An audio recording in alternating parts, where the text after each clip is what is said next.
And I'm not just talking about Electric Gold. We're back. But Nashville SC is back, boys. I don't know. You feeling it? Yeah. Yeah. Yeah. I'm Ryan. That's John. That's Evan. This is Electric Gold. We took about a 2.5 week break. The team was off. They weren't playing. So we decided to take a little bit of a break. But we are back and ready to talk some Nashville SC soccer. We just got done watching the Toronto game minutes ago. We're recording this Wednesday evening, and so we're going to have some instant reactions for you all. But before we get started with any of that, guys, we got to talk about the beers that we're drinking this evening. So, Evan, let's start with you. What are you having this evening? Well, good evening, boys. Good to see you guys. Good to see you. Thank you. I'm celebrating this victory with a River Drifter by the Tennessee Brew Works. It's a double dry hopped IPA. It's hazy. It's got pineapple and orange aromas. It's a fantastic beer, guys. It is juicy and it goes down easy like Hani Mukhtar at the slightest hint of contact. Beautiful. At Tennessee Brew Works, man, they are just nailing it, aren't they? They are nailing it. They do such a solid job. John, what are you drinking this evening? I am also representing Nashville with Southern Grist. This is the peanut butter strawberry jelly hill. Holy moly. From Southern Grist. It is a delight. Most people, if you think of a peanut butter beer, you're going to think like a stout, kind of a dark beer. This is a sour, but it has that little peanut butter taste. And it is so good. Everybody I've described this to has been kind of like, I don't know about that. And then they try it and they're like, holy shit, that is awesome. It's bright orange. It's like glowing in the dark. Yeah, it's amazing. It's beautiful. It's a work of art. I love you, Southern Grist. When your mom was packing your He-Man lunchbox as a kid, if she was going to put beer in your thermos, that would be the beer that she would put in there. Yeah, I'm surprised she didn't. Well, I'm going to be like Evan tonight. I've got a hazy as well. You guys are familiar with the all-day IPA from Founders Brewery up in Grand Rapids, Michigan, aren't you? Oh, yeah. Love it. It's a legend. Well, this is their all-day haze. This is taking that IPA and making it a hazy. Substantial amount of oats and wheat. They got orange, pineapple, and peach. Really delicious. No bitterness, hardly at all. So cheers to you, boys. Happy to be with you. Happy to be talking soccer and happy to have a win. Cheers. Cheers. Amen. Cheers. Okay, guys. Well, let us open things up with a little bit of Week in Review. Late last week, rumors began to circulate that Nashville SC was nearing a decision on a new coach. The rumors focused on a potential name, that of BJ Callahan, assistant coach for the U.S. men's national team. Callahan has a diverse experience as an assistant coach, including stints with the Philadelphia Union in the MLS and with Villanova at the college level. His most recent head coaching experience was an interim coach last summer of the men's national team. Callahan successfully guided the team to a tournament victory in the 2023 CONCACAF Nations League tournament, where the U.S. defeated Canada 3-0 in the final. No further details have been made public from either the team or Coach Callahan. On Saturday, NSC ended a 2-week break by traveling to the Big Apple to face off against the Red Bulls of New York, the third-place team in the Eastern Conference. This particular opponent has proven to be a difficult one for Nashville in the past. In their 5 previous meetings, NSC has managed to score only 1 goal and has a record of 0 wins, 3 draws, and 2 losses. Furthermore, NSC would be entering this game missing 3 key contributors in Anibal Godoy, Jacob Schaffelberg, and Shaq Moore, all away fulfilling national team duties. The game was a fairly unproductive one for the boys in gold. They managed only 6 shots in total, and none in the first half, and none on target. But while their offense sputtered, fans were treated to some dazzling defensive work from Jack Mayer and especially Walker Zimmerman, who repeatedly thwarted a Red Bulls attack that generated 21 total shots. Also, a star performer in the game was man-of-the-match selection goalkeeper Joe Willis, who made several timely saves to earn a clean sheet and a 0-0 draw for a Nashville squad who maybe didn't deserve such an outcome. After the game, Nashville was positioned in 9th place in the East with a record of 4 wins, 5 losses, and 8 draws. Some bad news for Nashville popped up on Tuesday when it was reported that Anibal Godoy suffered a thigh injury while performing as captain of the Panama national team. Panama was engaged in a friendly match versus Paraguay when Godoy was substituted out in the 73rd minute. It was later reported that Godoy had suffered a grade 2 injury of the left rectus femoris, in other words, a moderate quad muscle strain or tear. This type of injury is likely to keep Godoy out of any competition for at least a couple of months, if not longer. Nashville will likely turn to more playing time for Sean Davis, Brian Anunga, and possibly Amar Sejic to shore up what has so far been an underperforming midfield while Godoy is out. And just a few moments ago, as we mentioned, Nashville concluded a midweek face-off north of the border with Toronto FC.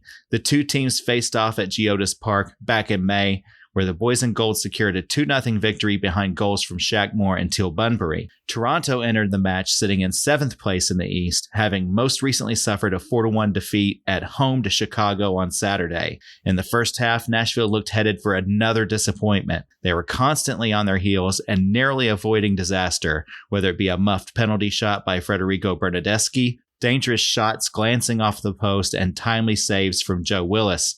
But in the 34th minute, Toronto finally converted one of their many chances when Alonso Coelho struck a nifty pass from Bernardeschi into the right corner past Willis. Nashville looked listless and uninspired throughout the first half. But then things changed. Coach Rumba Mentali subbed in Tyler Boyd and Sean Davis at halftime, and almost right away the energy and pace for Nashville changed. By the 65th minute, you could feel momentum changing, and that's when Hani Mukhtar deftly dribbled through traffic in the middle of the field and found Sam Surridge on the left wing, who squeezed a shot narrowly past the keeper for a tying goal. And Nashville kept a patient pressure going throughout the half. And in the 90th minute, Surridge struck again. This time, Tyler Boyd fought off defenders in the right corner, brought the ball in near the box, and found a crossing Surridge who flicked the ball in with a nifty misdirection to give Nashville the lead and the eventual win.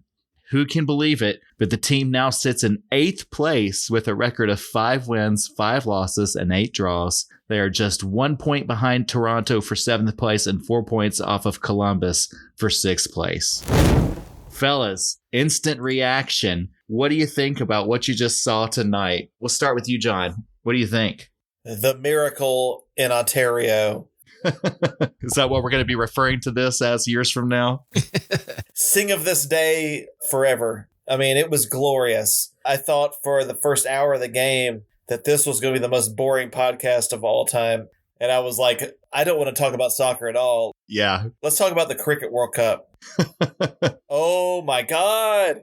We turned it around. I mean, that was amazing. I've got a lot more to say about it, but I got to give a lot of credit to Rumba Mentali. There were some things he did that I could not ever see Gary Smith doing. Like what? Let's hear some. Starting Sam Surridge on kind of the left wing. That's right. Yeah. In a 4-2-3-1. All season long, I think we and a lot of NSC fans have kind of criticized Sam's ability to hold up play or score with headers, which you would associate with a number 9. But his finishing with his feet, spot on. And putting him on the left side, obviously it didn't look great for overall for the first hour, but that's a ballsy move. Could you see that ever happening with Gary? He would do the same thing game in and game out. He would not deviate at all from his plan. He made slight adjustments to the lineup in terms of like, would he have 3 back or 4 back or whatever? But he really wasn't making much adjustment. He certainly never played anybody out of position. Yeah. Ultimately, that really worked wonders. It might be Sam's strongest spot on the field. I know we don't love Teal being in all the time, but he does hold the ball up. He does do the simple things that a number 9 you kind of ask him to do. Maybe down the line it's someone else, maybe Forster Ajago, or maybe somewhere else. But it was a ballsy move and it worked. What do you think, Evan? What's your initial reaction to this game? Well, it's just like I predicted back in March or so. I said we were going to go on a late spring, early summer classic NSC run, and here we are doing it at the throes of spring. But anyway, no, I'm confused more than anything. I guess that's my instant reaction because I mean, we were bad. Boy, were we bad. until he brought Boyd in specifically, and Boyd certainly changed the game. He was excellent. And I guess what Sam needed to flourish on the wing, because outside of Anunga, maybe. Sam was the worst player for us until then. He was just awful until then. And Boyd coming in changed everything. Now, why we started Anunga, I don't know, but we rectified that and got 3 points on the road. It's amazing. It's been a long time since that's happened, isn't it? Yeah. I've got so many thoughts. It was a tale of two halves. We looked like completely different teams from the first half to the second. I thought that it was interesting to see Surridge on the left wing. And I'll go one step further with this, guys. What if we brought Schaffelberg in to play that striker position and left Surridge on the left? What if we just traded those two out? What would that look like? Hell, what if we got to lose? Let's do some experimentation here, Right. I also like seeing maybe Ajago more. Oh, yeah. It was nice to finally see him in an MLS game. He only got a few minutes of playing time, but I'll be very excited to see him to maybe take more of those minutes from Teal. Teal's been a solid player, fairly reliable. He's got some serious weaknesses, so it'd be nice to maybe see Ajago step into that role. Hopefully he can thrive. But yeah, I've got a lot to say and a lot of thoughts about tonight, about the week overall. What are our prospects looking forward? But before we talk about any of that stuff, we should probably get into oh, hell yeah.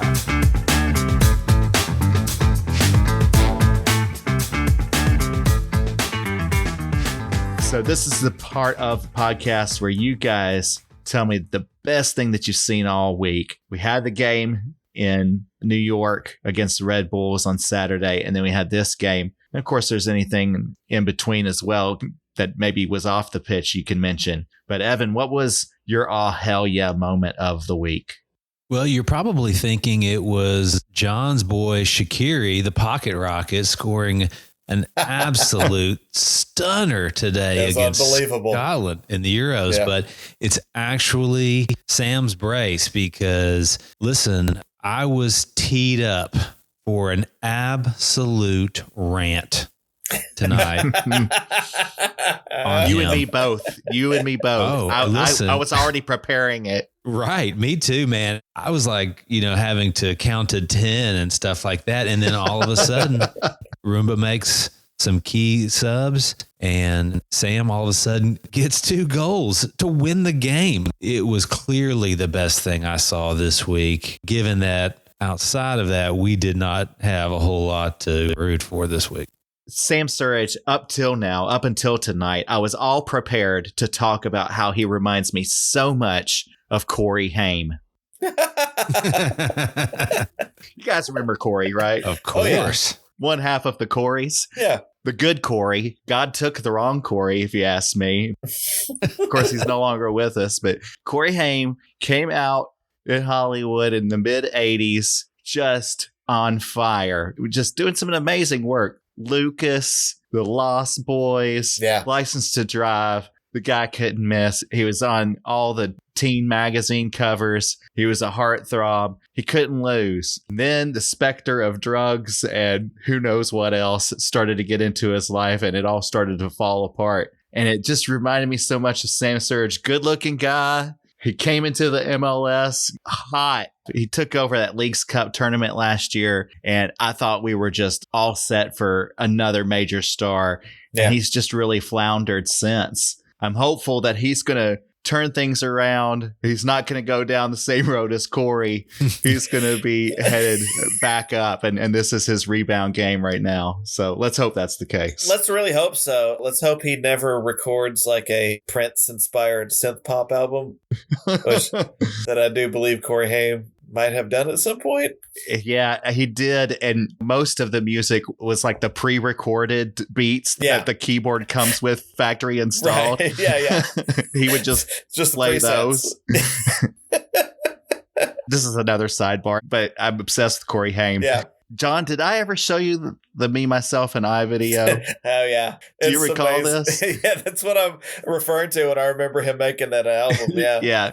So, Evan, are you familiar at all with Corey Haim's Me, Myself, and I? No. Do you know about this? No, do tell. All right. Well, as he was being washed up in Hollywood, he's about 18, 19 years old, and he can't get any work. Maybe he's a little bit older. Maybe he's in early 20s, but nonetheless, he is struggling to get work. He's got an obvious drug addiction. He decides to prove to Hollywood that he is of sound mind to be hired for roles again by hiring his own film crew to just follow him around all day, doing his normal daily routine, I guess. And then they edit it together. And that was just supposed to demonstrate, oh, you see, this is just a normal guy. He's got it together. He's act together. It couldn't have gone worse. The video's out there. He pushed it out there. You can go and find it. It's on YouTube. Back before it was on YouTube, I actually bought a copy on eBay because I was so excited about it. Wow. He goes and he plays hockey and he scores against an empty net. And he's like, Yeah. I'm so amazing. He plays baseball and he hits the ball into the outfield and he runs the bases and there's no defense. So you're just like, okay, what's going on here? He's driving his car through the Hollywood Hills. He's lounging in this pool. I mean, he has a busy day. Throughout the day, you could just tell it's going downhill. And at some point, he disappears and then he comes back and he is obviously high.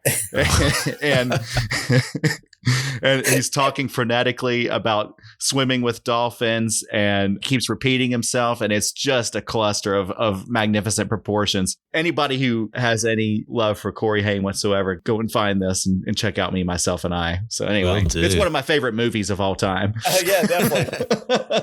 Nothing says I'm okay like recording an entire documentary about yourself to saying you're okay. Yeah, but I digress. John, what's your all hell yeah moment? My all hell yeah moment. This is an easy one for me. It was Federico Bernardeschi trying to Yes. take a penalty kick right around the 30th minute of tonight's game. Were they already up? I think they were already up 1-0. No, they hadn't scored No, they yet. hadn't scored yet. Okay, so yeah, Nunga made the foul and Bernardeschi with some ridiculous ass cornrows. He is a white Italian dude. With black dark hair, and he dyed just the cornrows blonde. Yeah. Not the roots, but just the cornrows Just the themselves. cornrows. And he steps up, and the announcer, I think, already said he's missed 1 or 2 penalties recently. Yes. And he took the ball from Lorenzo Insigne, kind of an Italian legend of the last decade or so. He's like, all right, this is mine. And then he strides up and he slips and falls, and the ball basically flies out of the stadium. That was one of the funniest things I've ever seen. And I was like, oh, hell yeah.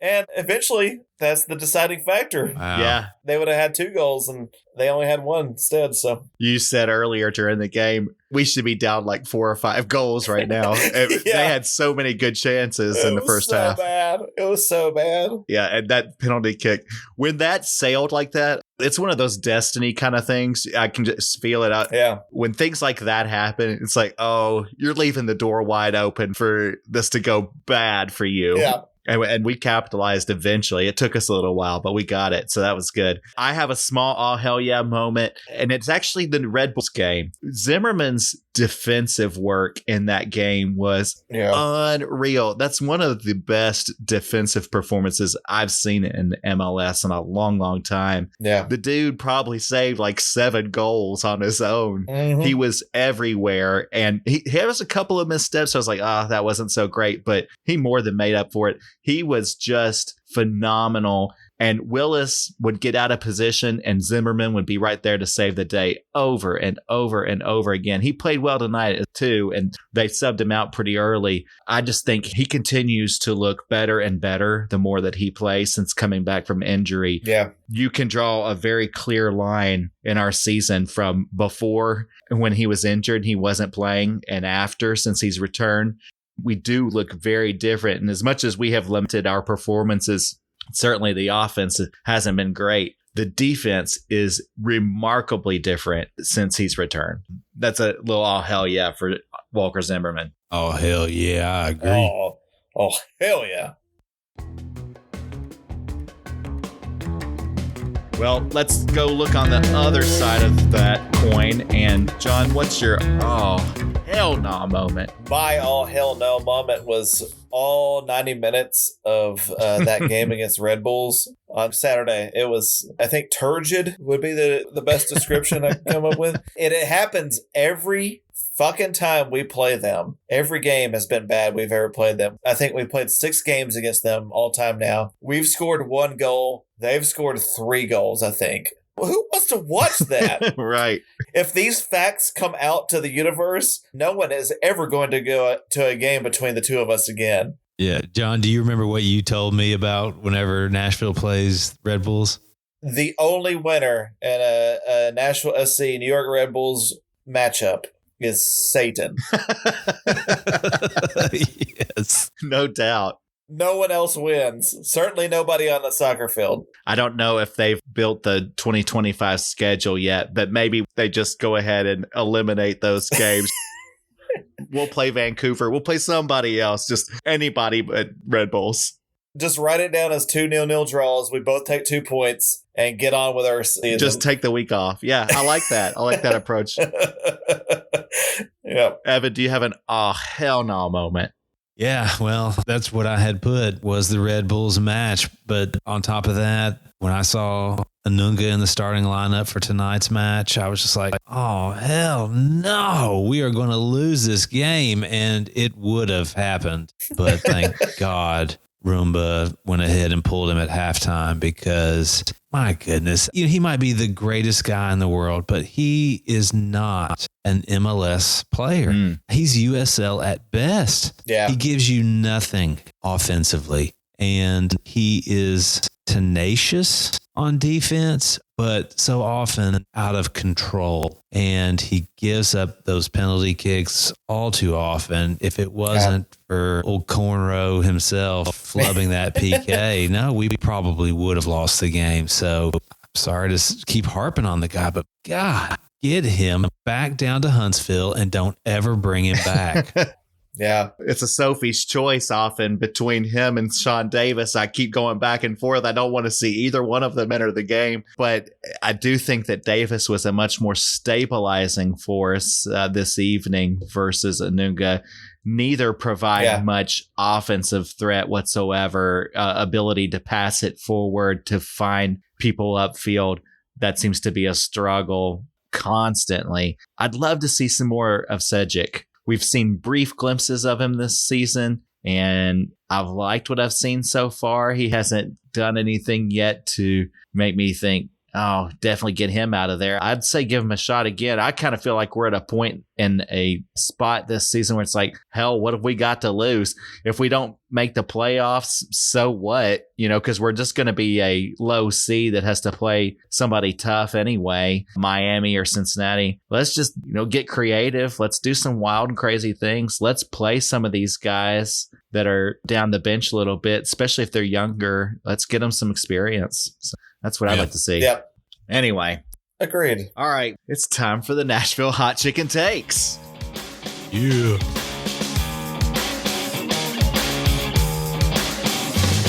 All right, as always, guys, I want you to get real spicy, see if you can burn my mouth off. I want to know what your hottest take is based on what you've seen this week, what's going on with the team. Evan, we'll start with you. What's your hot take? Oh, man, I think go ahead and give Roomba the job, at least for the rest of the year. Get him a couple of new good players and let him work his magic. I don't know what he was thinking starting Anunga, but it worked. He must be playing chess while other coaches like John Herdman are playing checkers. Yeah. Kind of as you were saying, at this point in the season, what do we have to lose? Let's let him have the shot. Let's let him have a shot at it the rest of the year at least. How many games has he coached now? I believe 6. Am I right?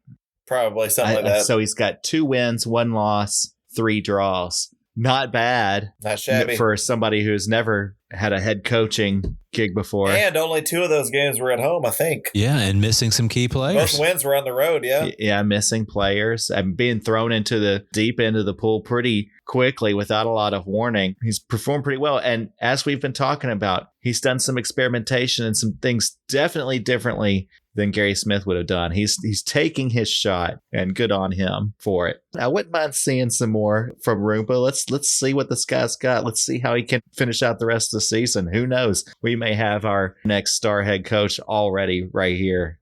That's a hot take, Evan. It's definitely hot. It's not medium. It's hot. We'll see if John can beat it. John, what's your hot take? Actually, that was going to be my hot take. Damn. I've got to back up just in case. Uh-huh. But for real, I want to expound on Roomba. Okay, so I really think we can assume at this point that B.J. Callahan is going to be our coach, because that was reported by Tom Bogert. Tommy Scoops.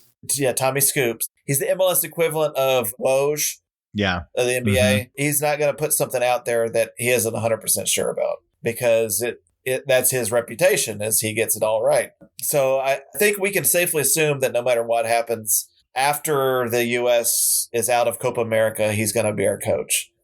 Do you think that's what the delay is? Is just they need to finish up that tournament before he makes that move? 100%. I think Roomba will be there until whenever the U.S. finishes in that tournament. But man, there's some kind of magic happening. I don't know if he's intending it. I don't know if he's just a lucky charm. But let's ride this sucker. How many spots up the table have we moved since he took over? That's a good question. We were 11th or 12th. We're in 8th. So there's no doubt the team has performed better without Gary Smith. It's still ugly.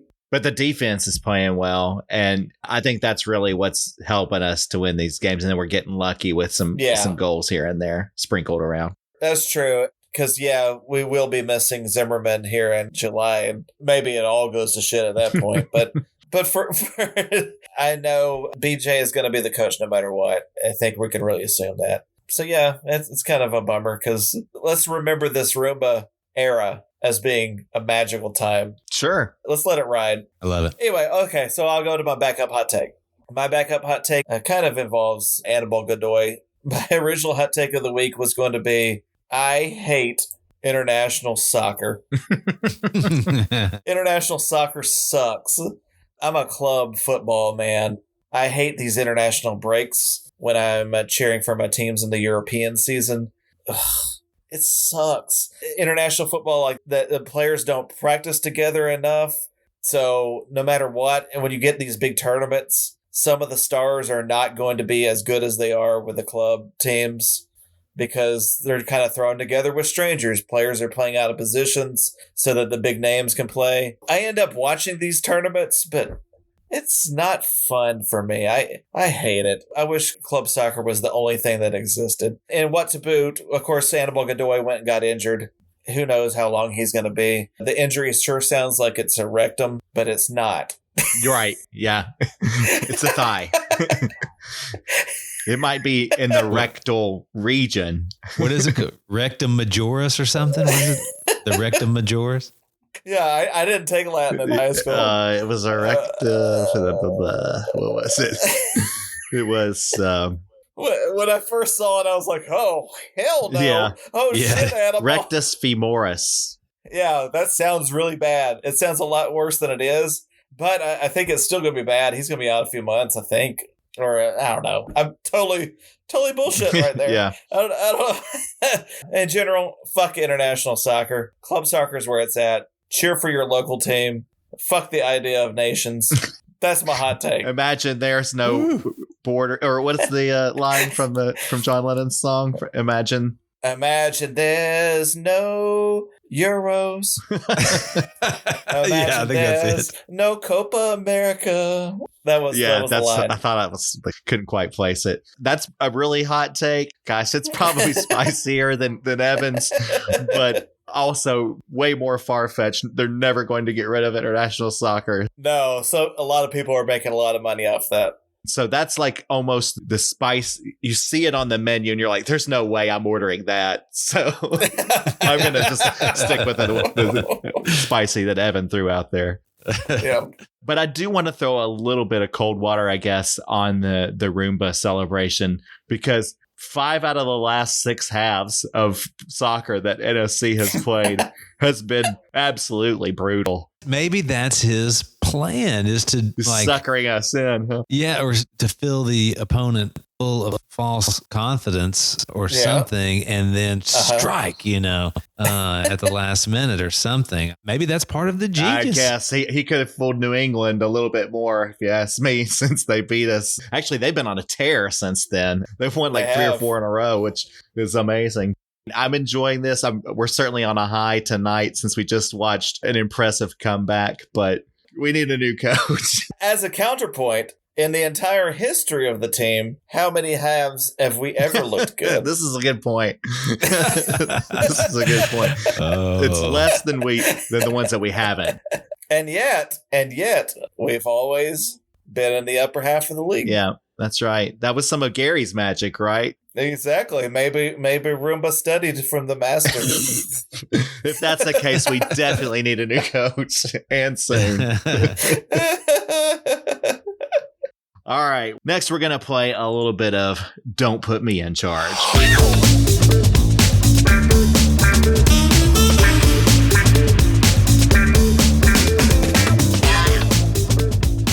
So, guys, what do you think? We've played over half the season now. If you had to pick a position group on the field that is suffering the most or struggling the most for Nashville, which group would you pick? Our poor midfield. John, do you concur? Midfield. Right, absolutely. So I'd like to know how you, as the new general manager of Nashville SC, would fix the midfield. What would be your plan, short term and long, to correct the midfield? John, we'll start with you. You have any thoughts?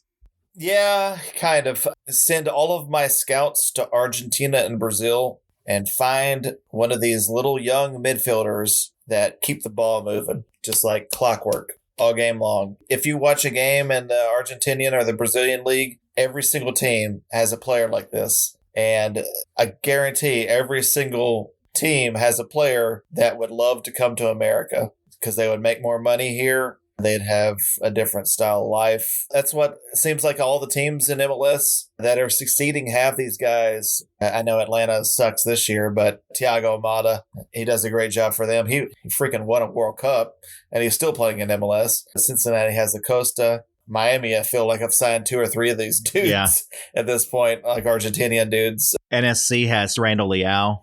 Yes. Grief. Yeah.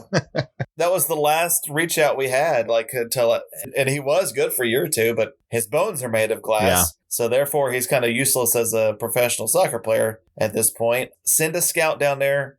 I guarantee we could find somebody that could take the ball, pivot, make the next pass, release pressure, just do the simple things.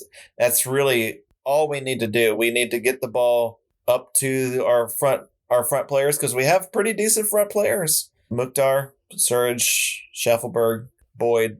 These guys can do something if they have somebody getting the ball to them in decent positions. Yeah, in decent positions with some space. Yeah. We've seen Mukhtar tonight. He got the ball in the middle of the field, in front of the box. Look at what he was able to do, the moves he was able to put on, draw defenders, pass off to Surridge. That looked almost exactly like a couple of weeks ago. Was it Schaffelberg he passed off to the same way? Against Cincinnati.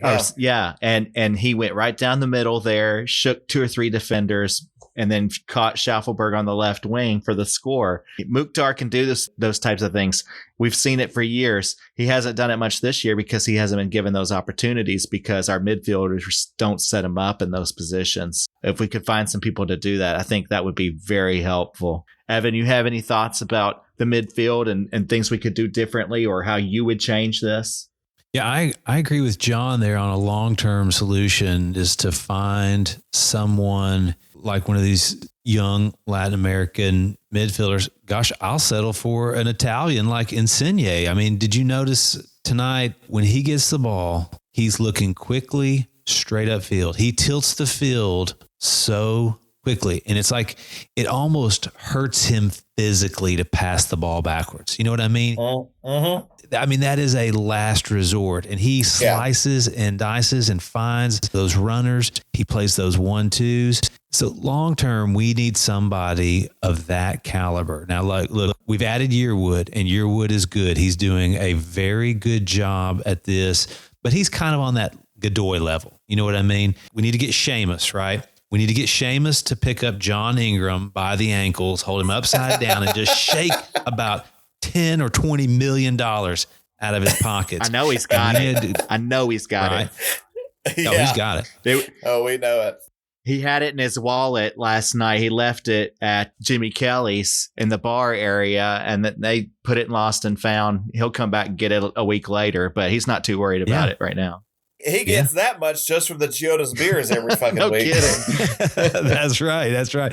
Yeah, I spent about that much on empanadas last season. But we need to get that next level. That's the long-term solution. Short-term solution is do what we did in the partially all game, but especially in the second half of the game, which is put whatever players we have in whatever configuration we need to put them in to not have guys like Anunga in the midfield. If it takes playing Surge on the wing or whatever, figure out a way to avoid playing USL players in MLS games. That will solve the problem in the short term. It sounds simple enough, right? I know. It is insane to me that Brian Anunga.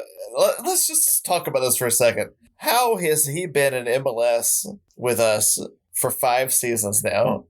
We signed him from USL, from Charleston Battery, our expansion season.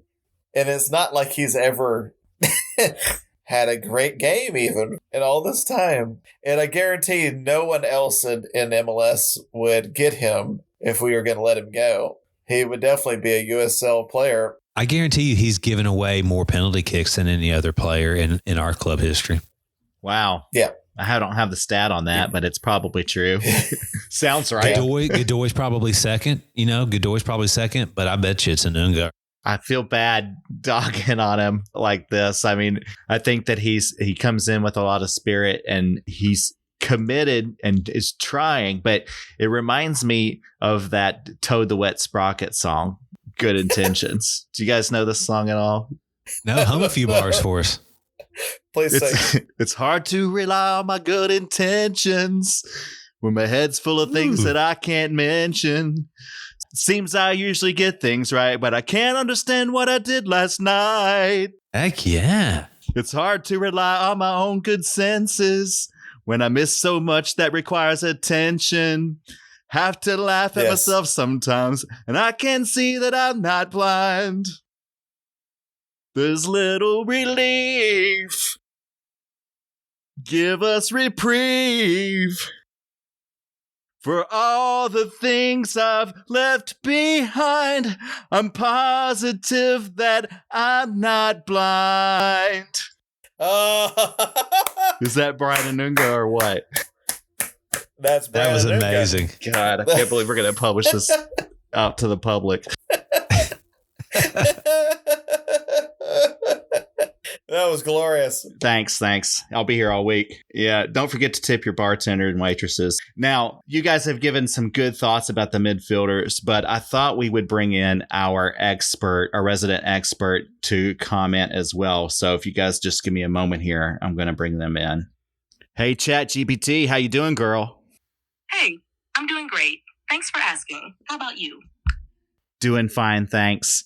I was wondering, we're sitting here talking about Nashville SC's problems with their midfielders. And I was wondering if you might be able to give us some thoughts about ways that Nashville could fix its midfield.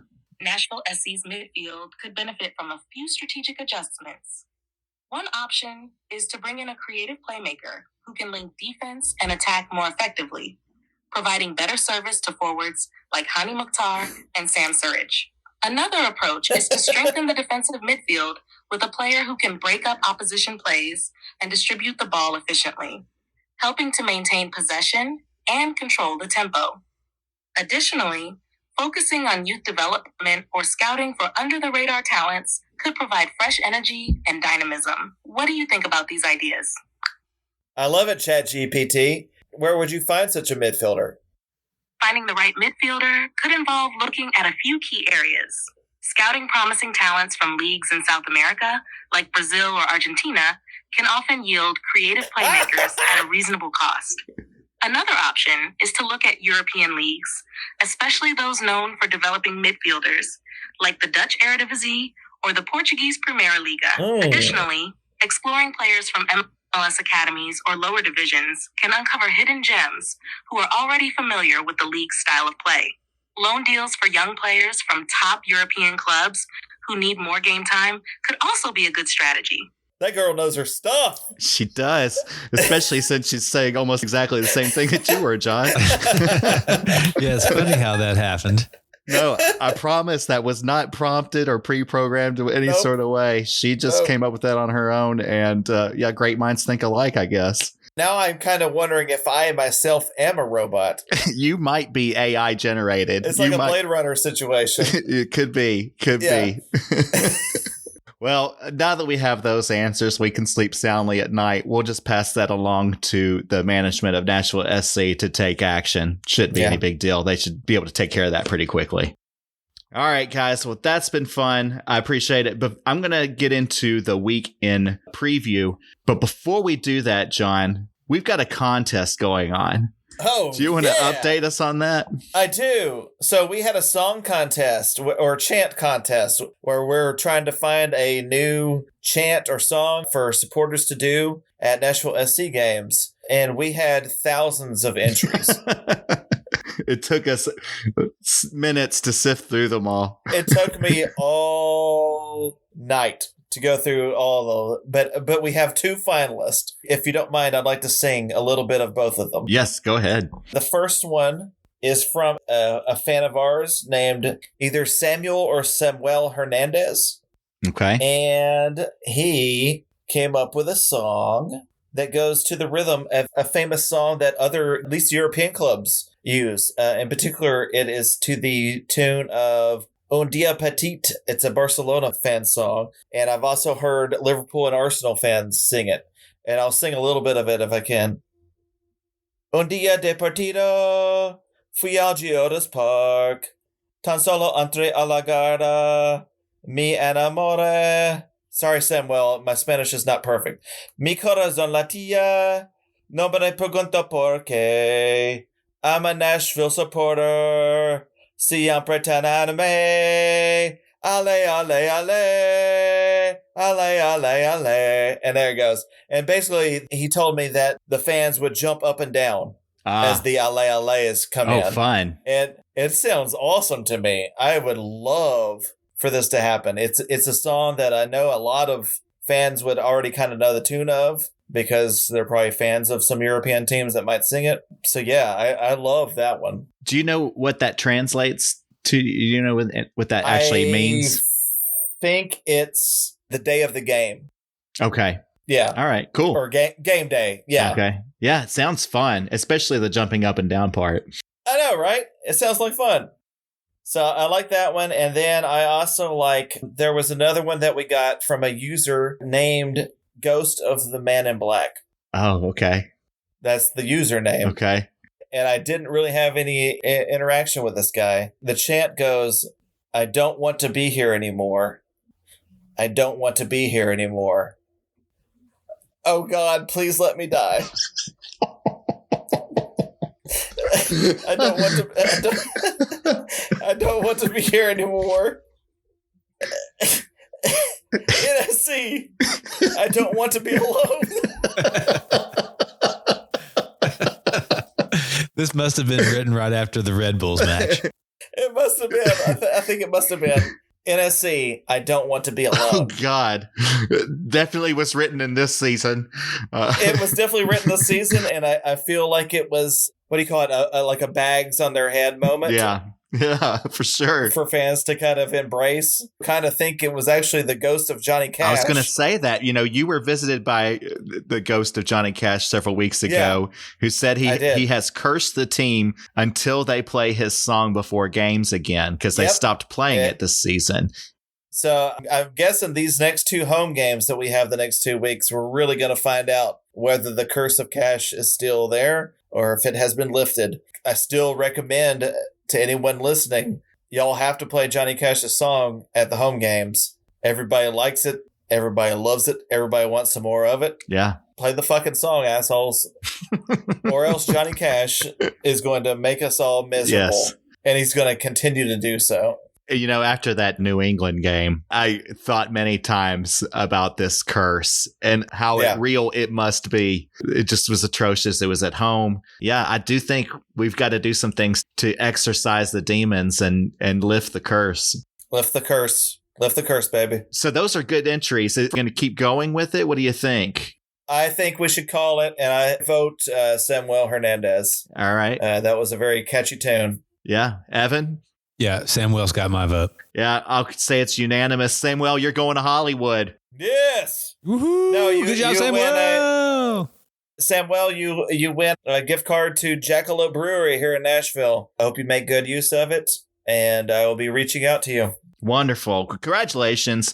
That's a great idea. We'll pass it up the chain and see if we can get the backline to maybe embrace this idea. Yeah. I love it. I don't know if it will happen, but it would be really nice to inject some new life into the supporter section. I think we need it. All right, guys. Well, let's get to the week in preview.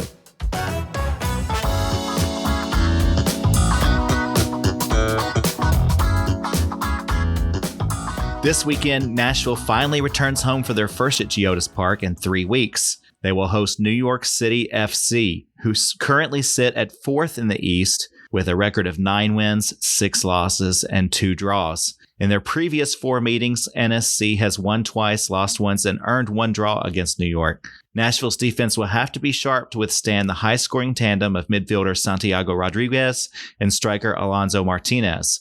New York most recently lost to Columbus 2-3 at home, and tonight they have traveled to face the LA Galaxy, and they're right now in the 12th minute of that game. It's early and is tied at 0-0. So guys, as we look ahead to this game versus New York, do you guys have any thoughts or predictions about what we might see on or off the field? And Evan, we'll start with you. Man, I'm riding high right now. I'm feeling good. Maybe they even play Johnny's song. I know NYCFC are playing very well lately, but I don't know. This is a magic moment. I think we win the game 2-1. Nice. That sounds good. Any ideas on who's going to be the scorers? I think Tyler Boyd finally gets on the score sheet, and I think Hani Mukhtar scores one of these 20-yard blasts. He's been dialing that in a little closer and a little closer. Really, he was very close to getting 2 of those tonight. So I think he finally hits one of those, and those are your 2 scores. That would be exciting. I would love that. John, what are your predictions? Similar. I don't know that New York City is really as good as their standings indicate. I don't know what I'm basing that on. Just a vibe I get. In the past, even when they've been good, we've handled them at home. And Saturday, we're going to continue to do so. I think it's going to be 3-2. I think it's going to be a fun, crazy game. I think it's going to be one of those games where we kind of look like shit for a long time, kind of like tonight. And magic happens. Roomba magic continues. Yeah, right. I absolutely agree with Evan. I think Tyler Boyd is going to get off the mark. He scored 7 goals for the Galaxy last year. He hasn't scored yet for us. It's time. Tyler Boyd gets at least 1 goal Saturday. And we win 3-2. That would be fantastic. You guys are right. I think you guys have it exactly dialed in. This is what's going to happen. Just lock it in. And if you're a fan at all, you need to get out and see this game in person. Oh, yes. We need a full stadium. We do. We need to inspire these guys. The cicadas are gone.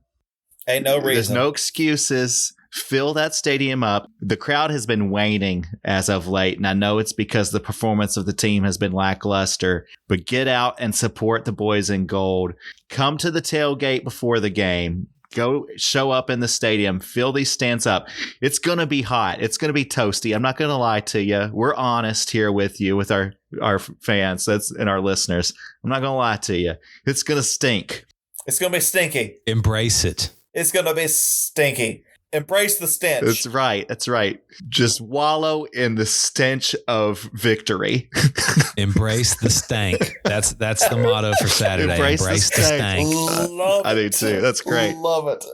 All right. Well, fellas, this has been so much fun, and I'm so glad to be back talking with you guys. I started to really miss it. I started to really miss the electric gold. I really did too. Yep. Oh, yeah. All right. Well, thank you guys so much for the lively conversation tonight.